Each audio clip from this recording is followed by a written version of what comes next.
आज मैं आपको सुनाने जा रही हूँ प्रेम भक्ति की एक अनोखी कहानी, केवट की कहानी।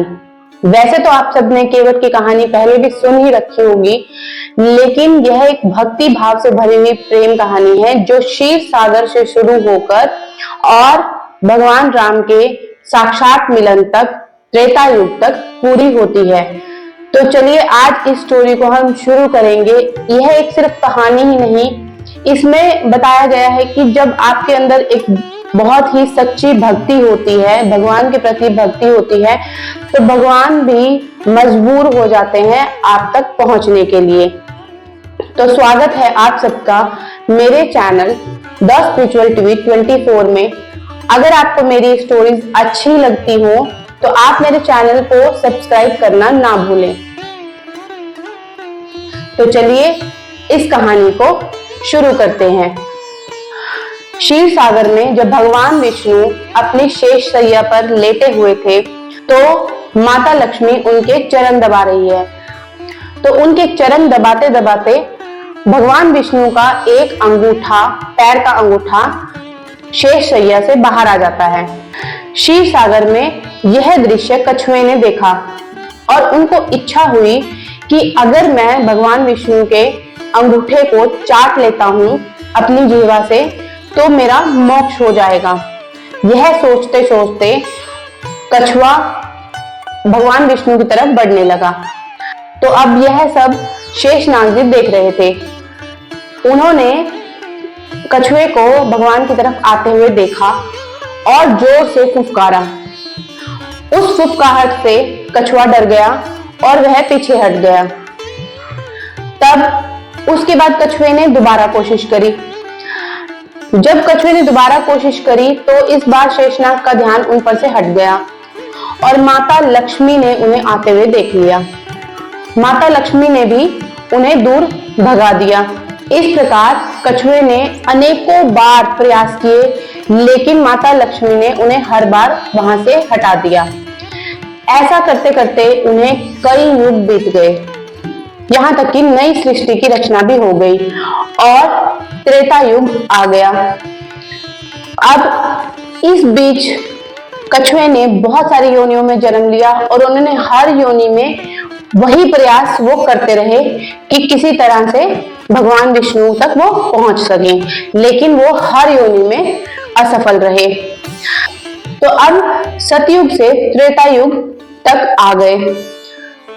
अब यहाँ केवट को पहले से ही पता था कि त्रेता युग में भगवान विष्णु राम के रूप में जन्म लेंगे और शेषनाग जी लक्ष्मण के रूप में और माता लक्ष्मी सीता माता के रूप में प्रकट होंगी और उनको गंगा पार जाने की जरूरत पड़ेगी।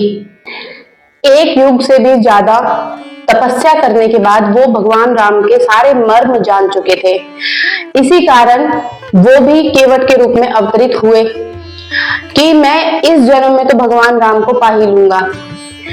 तब तुलसीदास जी आज बोलते हैं कि केवट जिस तरह से भगवान राम के सारे मर्म जानता था, तो वो बोलते हैं कि शेषनाग के रूप में वह लक्ष्मण से बहुत डरते थे कि जब वो फुफकारते थे तो वो डर जाते थे।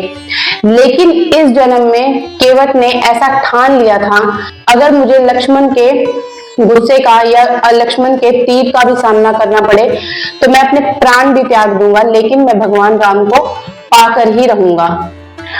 फिर तुलसीदास जी आगे लिखते हैं कि केवट वहां पर ऐसा बोलते हैं कि हे नाथ, सतयुग में तो मेरा यह सपना पूरा नहीं हुआ, इस युग में मैं आपके चरण पखार कर मैं अपने पितरों तक को भी तर्पण करना चाहता हूँ और यह करते हुए चाहे मुझे लक्ष्मण जी के बाणों का सामना भी करना पड़े तो मैं अपने प्राण भी त्याग दूंगा, लेकिन इस जन्म में यह अधिकार आप मुझसे नहीं छीन सकते। तब श्री रामचंद्र जी ने अपने लक्ष्मण, छोटे भाई लक्ष्मण और माता लक्ष्मी से पूछा कि कहो तुम क्या कहते हो, सतयुग में तो तुमने इसे मुझे अंगूठा भी नहीं छूने दिया, लेकिन इस जन्म में तो यह मेरे दोनों पांव मांग रहा है, तो अब क्या करें। केवट बहुत ही चतुर था। उसने अपने साथ साथ अपने पितरों तक का भी मोक्ष मांग लिया था। तो अब जैसे ही उन्होंने भगवान राम के चरणों को धोया, वह चरणामृत पीकर अपने पूरा परिवार को पिलाकर और पितरों का तर्पण केवट ने कर दिया। तो उनको गंगा पार पहुंचाने लगे। इस बीच तब तुलसीदास जी बोलते हैं कि जब वह केवट उनके चरण धो रहा था, तब वह एक पांव धोकर जब जमीन पर रखता तो वहां बालू थी, तो बालू में वह पैर दोबारा फिर से गंदा हो जाता। और फिर जब वो दूसरा पैर धोकर बाहर रखते और वो वाला पैर, पहले वाला पैर दोबारा धोते, तो फिर जो बाहर जो पैर रखा था तो उस पर बालू चिपक जाती। ऐसा करते करते उन्होंने 7 बार भगवान के चरणों को धोया और फिर आखिरकार भगवान ने कहा कि मैं अब क्या करूं कि ये पांव तो जब गीला है तो उसके ऊपर तो बालू चिपकेगी ही। तब केवट ने बोला कि भगवान आप मेरे एक हाथ पर अपना पांव रखिए और दूसरे हाथ से मैं आपका दूसरा पांव धो देता हूं। तो लेकिन अब भगवान राम लड़खड़ाने लगे, तो बोले कि केवट मैं ऐसे तो गिर जाऊंगा, अब मैं क्या करूं। तो तब वहां केवट बोलता है कि आप मेरे सिर को पकड़कर खड़े हो जाइए।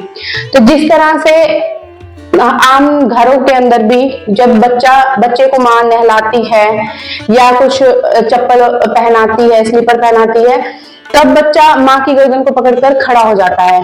तब भगवान राम ने उनके सिर को पकड़ा और वह खड़े हो गए। तब वहां भगवान राम का एक बहुत ही अद्भुत प्रवचन आता है कि आज केवट मेरा घमंड तुमने तोड़ दिया। कि अभी तक मैं यह सोचता था कि भगवान ही भक्तों का भला करता है और भगवान ही भक्तों को संभालता है, लेकिन भक्त भी भगवान को संभाल सकता है। तो इसलिए यहाँ पर भगवान और केवट का एक बहुत ही अद्भुत प्रेम, जहां केवट ने भगवान राम की भक्ति करके, भगवान विष्णु की भक्ति करके भगवान को पा ही लिया। तो यह कहानी हमें सिखाती है कि सच्चा प्रेम, भक्ति और भाव भी भगवान को बांध सकता है। तो आपको मेरी ये स्टोरी कैसी लगी, आप मुझे कमेंट सेक्शन में कमेंट करके जरूर बताएं। और ऐसी ही अलग अलग स्टोरी सुनने के लिए आप मेरे चैनल को सब्सक्राइब जरूर कर लें, ताकि नई वीडियो को नोटिफिकेशन मिलता रहे। तो चलिए मिलते हैं एक नई वीडियो के साथ, तब तक के लिए नमस्कार, राधे राधे।